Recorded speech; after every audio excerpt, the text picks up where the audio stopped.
so I switched the tape on late, and we're discussing Gopi Geet, and I'm talking about the quality of greed. Okay. So I think for all of us this is a vital question, how to increase our greed. That person, like a child who's very greedy to get something, usually gets it, if they really, really want it.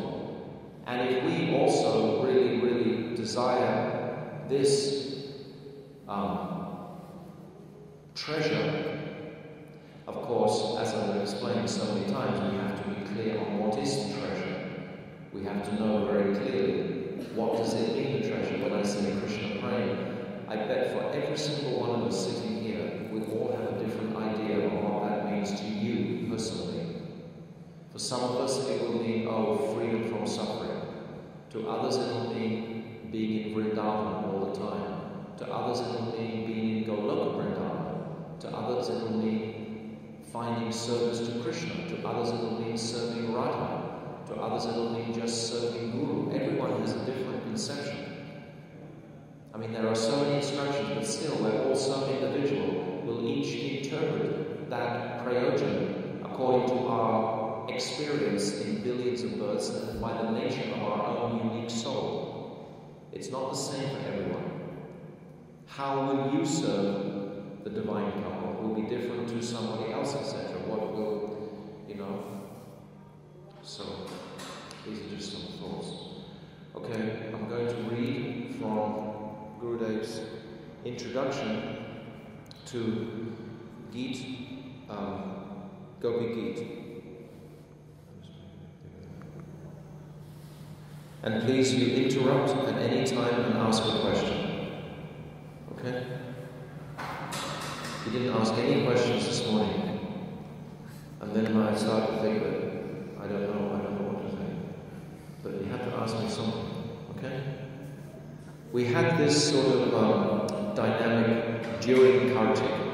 We had quite a few people here, and the idea of the person speaking was that anyone could interrupt at any time and share any realization or ask any question or ask for clarification. So this is called like Ishtagoshti, like how can we progress this evening? We have something 40 odd minutes and we want to utilize that time. So now Gurudev is saying, Gopi Geet is part of the Rasa Pancha Adhyaya, the 5 chapters of Srimad Bhagavatam that relate to Rasa Lila. The body has 5 kinds of life airs, Panch Prana, residing in the heart, and among these 5, one is most vital. The 12 cantos of Srimad Bhagavatam are likened to 12 parts of a body. The 10th canto is the heart of that body. Within that heart, the 5 chapters that constitute the Rasa Pancha Adhyaya and its 5 life airs are its 5 life airs, and among them, Gopi Geet is the foremost. So this is the most powerful chapter in the entire Srimad Bhagavatam that we're going to hear about, at least today and tomorrow. Later on we'll get into it. We begin our discussion of Gopi Geet by remembering the chapter in Srimad Bhagavatam that describes the gopis' worship of the goddess Katyayani Devi to attain Krishna as their husband. And the first verse of this chapter states, Hemante Pranami Pratami Mashi. This is from the 10th canto, chapter 22, verse 1. During the first month of the winter season, the young, unmarried girls of Gokul observed the vow of worshipping goddess Katyayani. For the entire month, they ate only unspiced khichdi.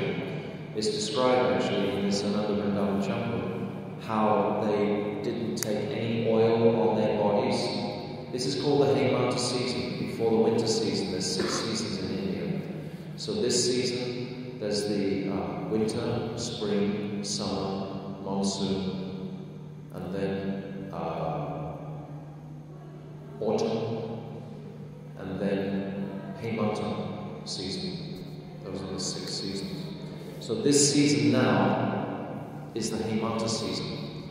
So you can see already it's becoming cold and dryish, and the skin starts to dry. So it's described that these young, very young girls, they were no more than like 6 or 7 years old. And actually, if you go to the country places today, like in Durvasa Ashram, for example, every single morning, straight after Mangalarti, before it's light, there's maybe 10 or 15 very young girls. They all come in carrying their tiffins, do their arati, and then brush off, worship Lord Shivji, and then go to all different places around, doing their worship. And they go to the Yamuna, they bathe there like that. And it's quite astonishing to see their devotion and their mood. It's very inspiring to appreciate that. But they don't use any oil, of course, in this month, as part of their Braj, so all their skin becomes dry, and they eat only once a day. So the residents of Braj are very surprised to see the severity of these young girls' austerities. But of course these girls, they only want Krishna as the result of their Braj. So this is a demonstration of what is greed. At a very early age, at a very early tender age, they're so greedy to have Krishna, they will even go without their regular meals and just eat once a day. They'll rise very early in the morning. Now it's getting cold, so it's harder to get up in the morning. For some it's more difficult. So these young girls, they will rise early in the morning and perform these austerities, go and take a bath even in the Jamuna every morning. This is amazing what they actually perform. All with the strength of their greed. The gopis who observed the vow to worship Katyayani were young and unmarried. What then was Krishna's age at this time? Krishna had left Gokul at the age of 3.5. According to Srila Vyasadeva and Sukadeva Goswami, he was 7 years old when he lifted the mountain Giriraj Govardhan on his little finger of his left hand. So at 3.5 years old, all the residents, they left Gokul, they crossed the Jamuna, brought all their wagons across, etc. And they went to Chandigarh. Oh, they stayed in Vrindavan, this place, for some months. And then they stayed in Chandigarh for about 6 or so months. Chandigarh means a circle of wagons. That's what it means. And they would graze all their cows, because when you have millions of cows, you need a lot of space. And then they proceeded to Govardhan. There's 2 villages on the way from Chandigarh. One is called Rao, and then the next one is called Basant. So they stayed in both these places. Basant is the village where Krishna first took the calves out grazing. So he would have been about 4.5, 5 years old then. Of course, remember in Vedic times, the age of the child was relative to the yuga, and at 5 years old you were more mature than you would be at 5 years old now, because Krishna was performing the Rasa Leela at about 7.5, 8 years old, so they are more mature at that time. So then in Basant, he took the calves out grazing, and then they came to Govardhan Hill, and they circumambulated Govardhan Hill, and then from there Vrindavan Maharaj made his palace on the heads of Lord Brahma in Varshana, and then Nanda Baba made his palace on the head of Nandishwam. So these 2 personalities were residing there, waiting for the Braj community to come and live there so they could get association. So that's the picture of Braj. We should know all these aspects of Braj. When we live in Vrindavan, we do the parikrama. We should know the different forests and their relationship with each other, and how I'm traveling in this forest, going to this forest. Like on this side of the river, for example, the first forest is Madhuvan, and then there's Talvan, then there's Bahulavan, and Kadiravan, and then Vrindavan forest itself stretches from the Jamuna. It's a long forest. It stretches right up to Giriraj, and that's included in Vrindavan. It's a long forest.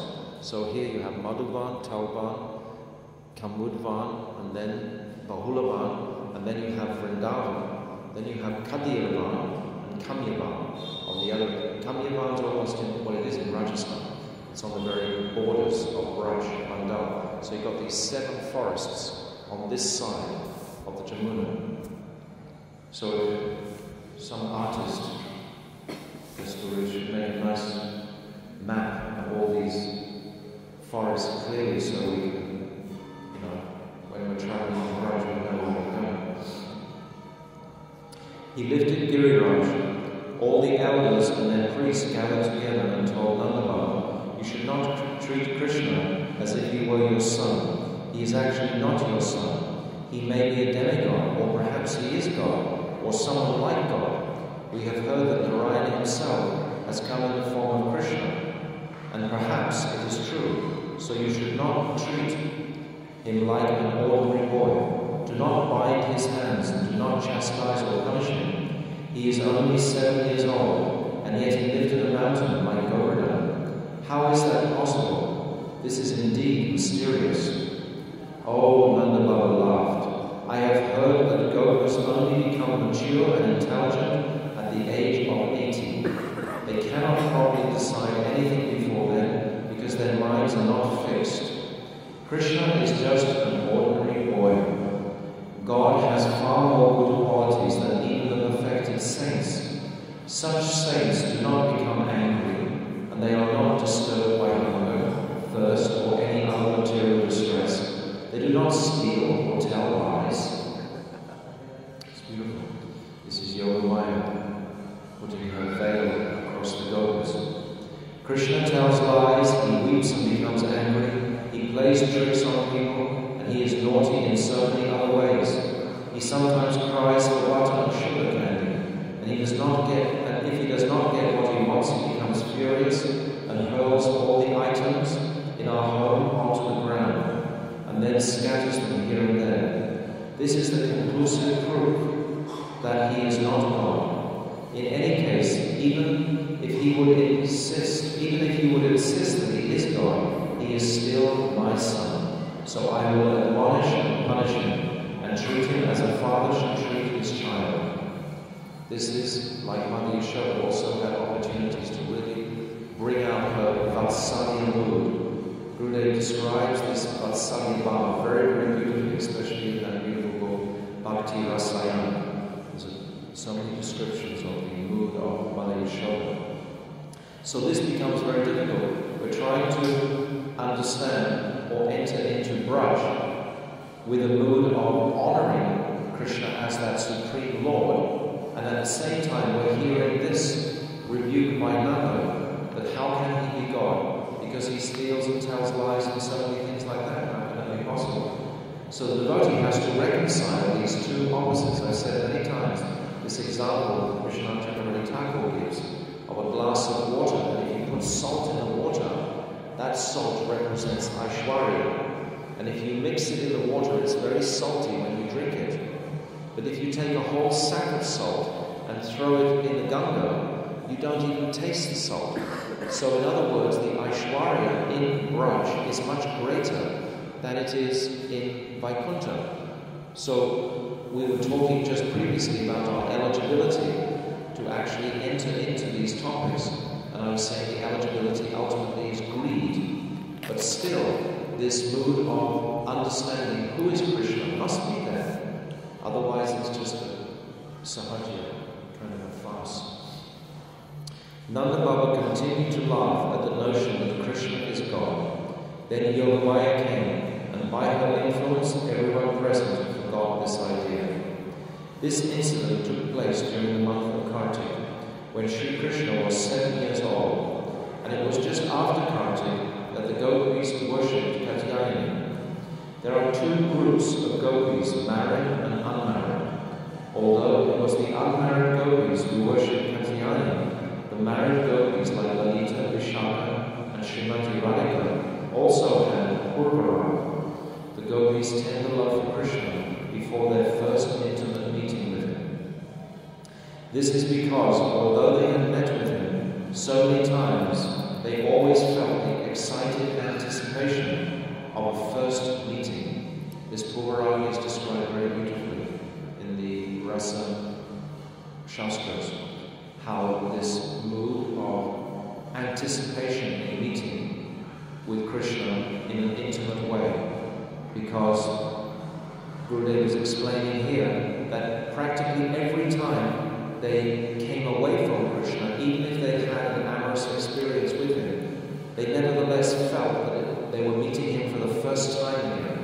Sri Radha would feel like that, and again that excited anticipation would be increased.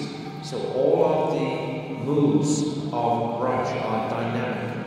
They're always increasing. It's not that we just sit and we hear Braj or Ras Guitar, and then there's some sort of limit to it. It's constantly increasing. And just as our consciousnesses increase moment by moment, we see, what were you thinking about this morning? What are you thinking about now? What will we think about tomorrow? We see that reality in our own lives of our consciousnesses moving forward. Speaking about this Purvarag, it's the gopis desire to meet intimately with Krishna. And Gurudev clarifies that a little bit about how the sadhak, but it just came to me to understand that, try to understand how in our line we don't want to meet directly with Krishna in an intimate way. So what is the mood that we are getting from this? He's asking, what is the mood of the sadhak that we get from Purvarag? The Purvarag is the mood of the gopis to meet with Krishna. We, in our line, want to serve Sri Radha. So how is this Purvarag relative to us? The answer is that as a manjari or a maidservant of Sri Radha, we are tadatmic with her moods, and she wants to meet with Krishna, and she sometimes is in this mood of Purvarag. So the sadhu wants to support Sri Radha's meeting with Krishna. We said this morning, Nikunja Yuna Ratikali Sita, that the Guru is always arranging these pastimes. We are working with Vrindavan. We're working with all of the manjaris to arrange and facilitate Radha and Krishna's meeting. When that happens, it's described that the gopis are tadatmic with Radha. Tadatmic? Who wants to describe tadatmic?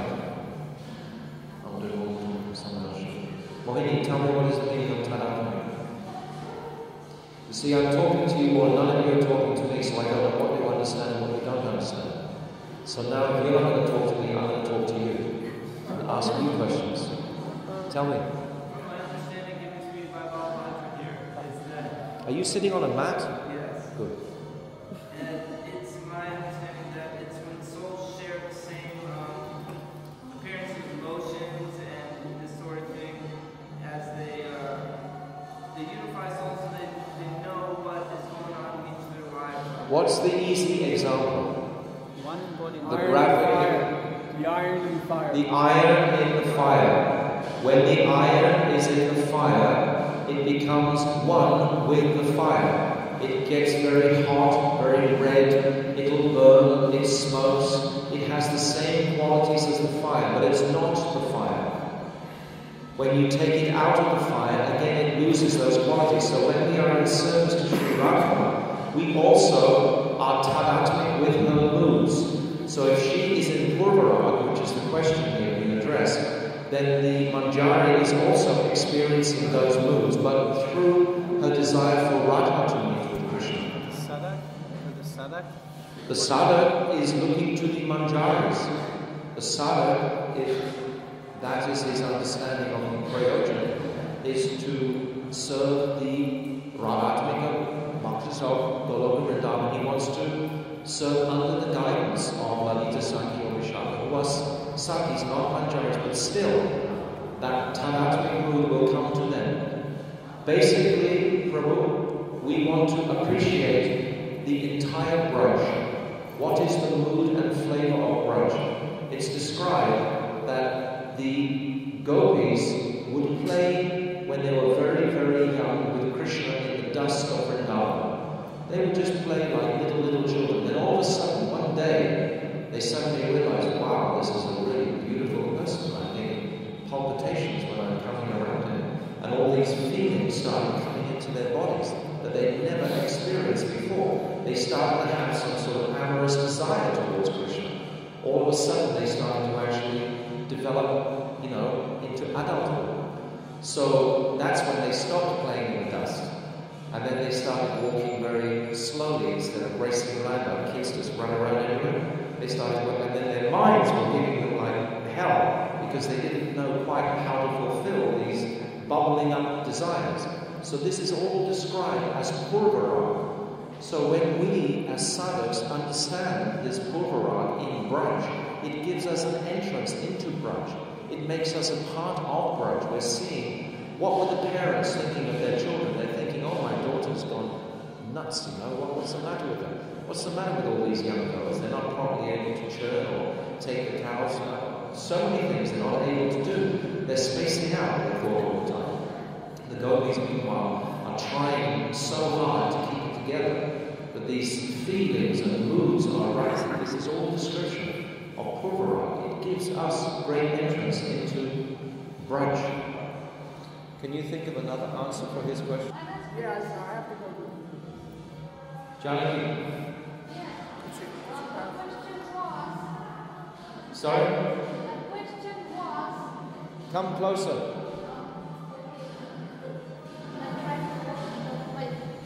Speak very loudly so we can all hear. Gopi was trying to balance something with Bhagavad Gita because he sensed that this morning many of you may not have followed the line that I was saying clearly, and he was feeling compassion for everyone, and he wanted to put a flavor of Bhagavad Gita there. That was his intention of what he spoke. Did you understand what he spoke? Me. No, just do it. You were sitting closest to him. Something. Janaki, tell me the question. Comment. The question was about purvarag. Yes. And you said it is a sadhak. Said it what? No, I said the sadhak. Sadhak has two bits of that. He asked the question, how should the sadhak, listen to the question, how should the sadhak relate to hearing about the mood of purvarag in the gopis when we don't want to meet Krishna ourselves, we want to serve Radha?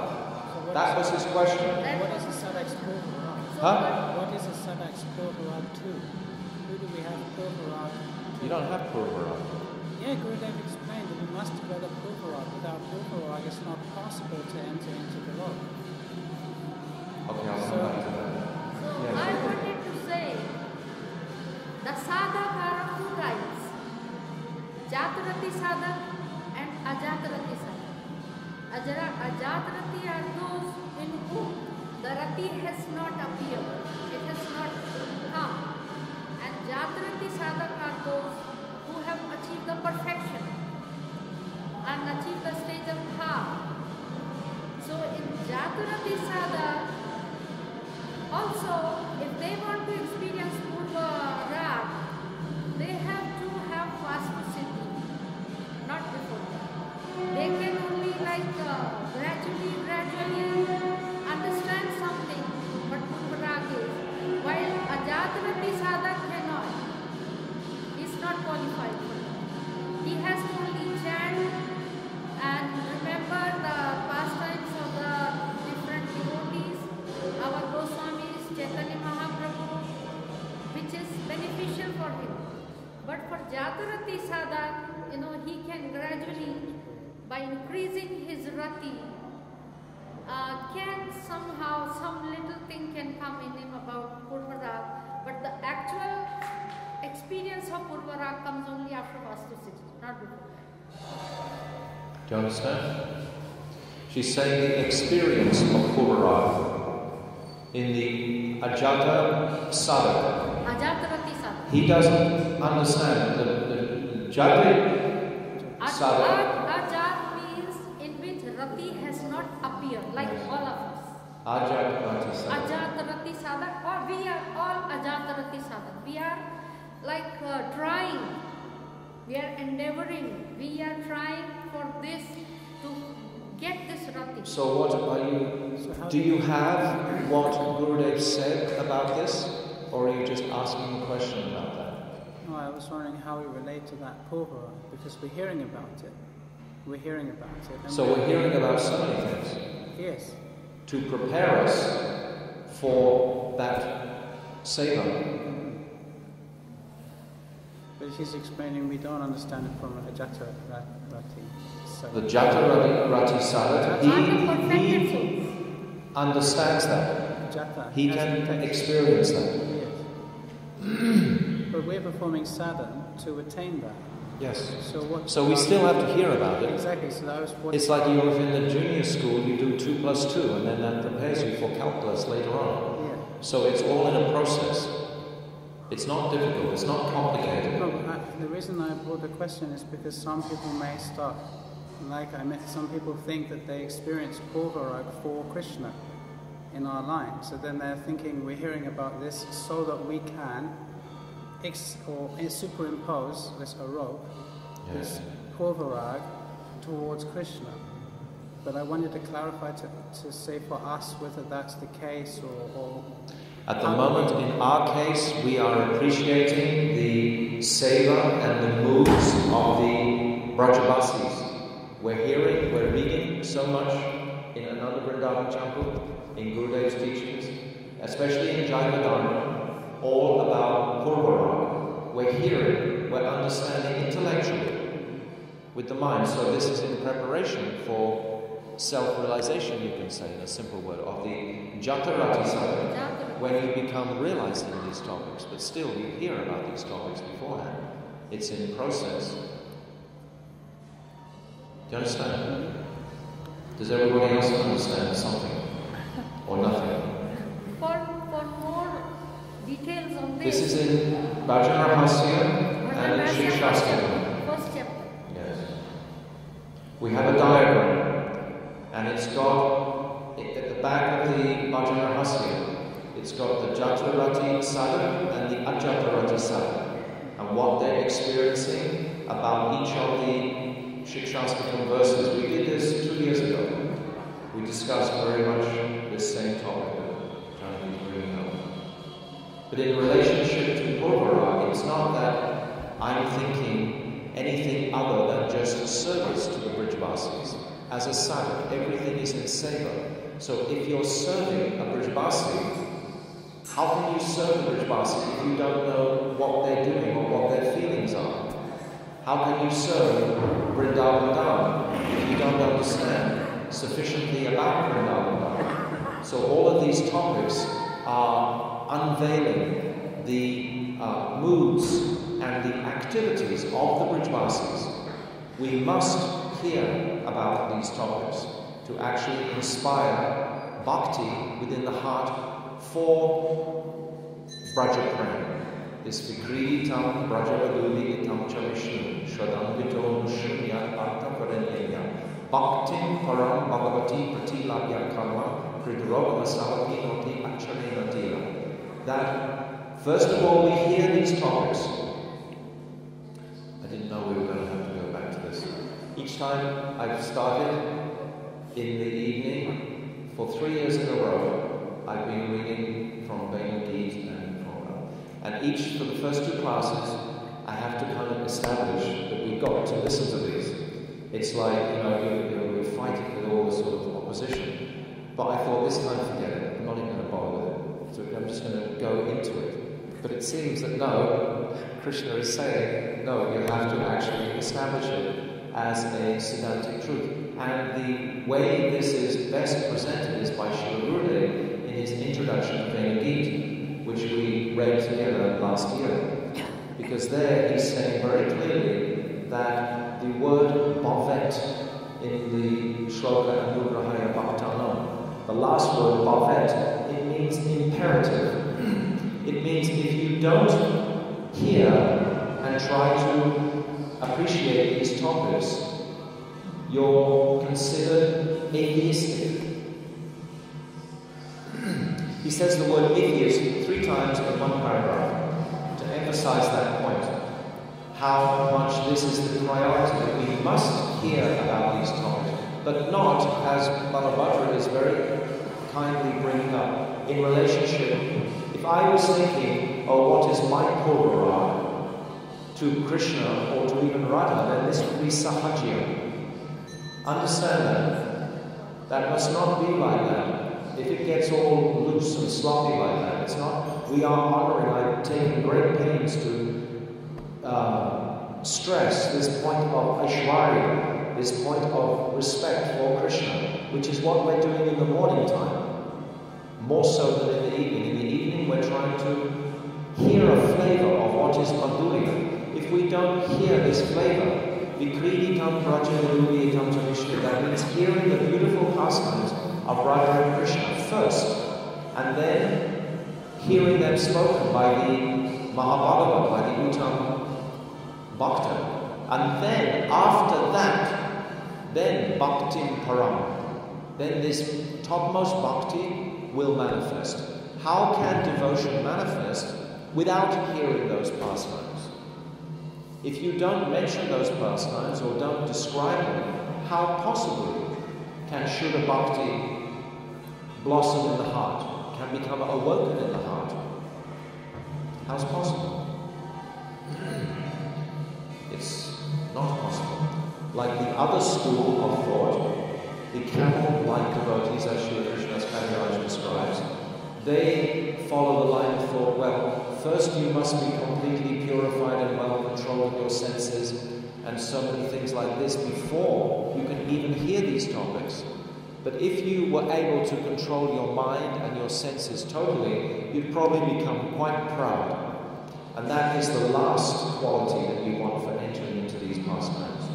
Not only that, it's like we are waiting for the mercy of Krishna. Am I making myself clear? I have it clear in my mind, but I'm wondering if it's coming out clearly.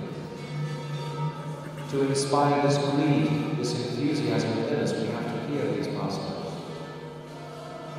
So is that a little bit clear about Purva? No? You're trying to say that, did you just say that if you're like if you're following all the rules, right, then you end up having an ego? Or it may develop. Like let's say if someone, says, for instance, if you're serving prasad and you touch my fallen soul, because I consider myself the most fallen here, if I would touch that spoon by mistake, that it would be thrown out because they're following so strictly that any little activity could be considered. Is that what you're trying to, you can't try and understand the balance here. We have to follow all the rules and regulations, like Raghunath Das Goswami, who is our Prayojana Acharya. He writes the most esoteric description of Manjari Bhav that we have, Vilakusumanjali. But it's also described that the rules and regulations he had within his heart like carved within a stone. He would never deviate slightly from any regulation, but at the same time there must be some balance.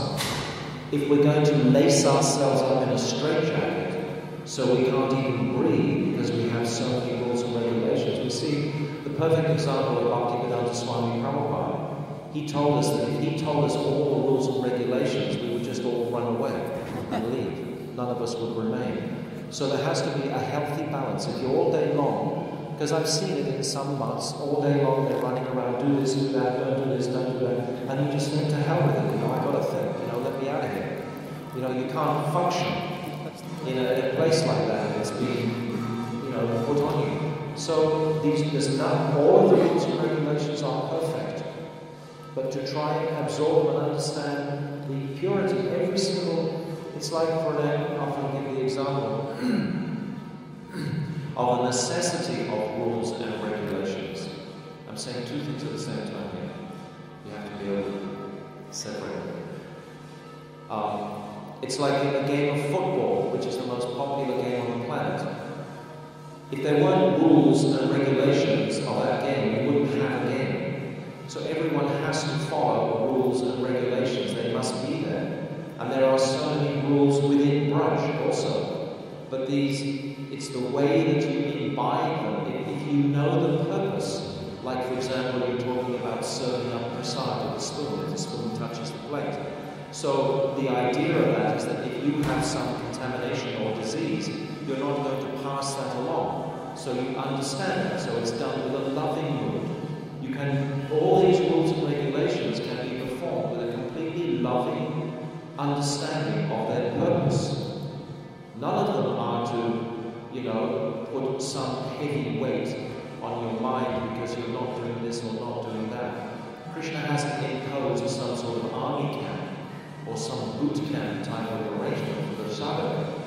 If we're in that mentality, that's unfortunate. Because I know that some devotees, they can completely dry up. Devotees, they may go for 10 or 12, 15 years, and then all the rules and regulations, because they haven't actually understood their purport, they just leave, and they just go completely the other way. So we need that training.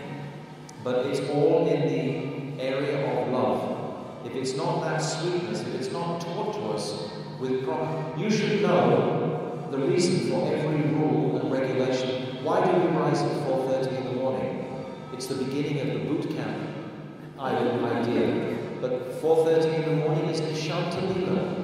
If you miss Nishanta Lila meditation, how unfortunate our whole day is. Our whole day is auspicious. What is happening? Radha and Krishna are in their closest embrace, and then they're going to be separated. This Milan and Vipralamba is so much there in those hours. So the sadhak, he can meditate on those pastimes at that time of day. That's the reason why we get up, for example, and every single other, rule or regulation and so on must be understood in that context, and then it's all very blissful. Then it's sweet, and there's not this sort of, difficulty or... Actually, none of the rules are austere. There's nothing in Krishna consciousness that actually is austere. It's only austere if we don't understand it, if we don't understand the reasons for it. So certainly, the advanced devotee is going to follow all those principles simultaneously as perform his rag. But what I was saying was, I meant to explain Niyamagra. What's that? Atrahara Niyamagra. The following the rules and regulations too strictly. So if you're following the rules and regulations with the thought that if I follow all these rules and regulations, I'm going to get Braja Prem. No. That will not make you eligible for Braja Prem. There is only one quality to make us eligible, and that is greed. So Gurudev in his teachings has taught us from the very beginning, hear these pastimes. If you hear these pastimes, then some greed will come in the heart to enter into Braj real, into this world of the gopis. So I think our time is over. Have you understood something tonight? We haven't read very much of this introduction, but this introduction is just simply laying a foundation for what's about to come. But all these points that I've talked about, you will have to discuss in your own areas with your own people in your own country at some time. There will be so much opposition to my Gurudev and his teachings of Rag in such a bold way. All around the world, people are objecting. They don't like to hear these truths revealed. So many people, Gurudev himself has so much opposition. We must know all the arguments to cut that. So we discuss some of that tonight.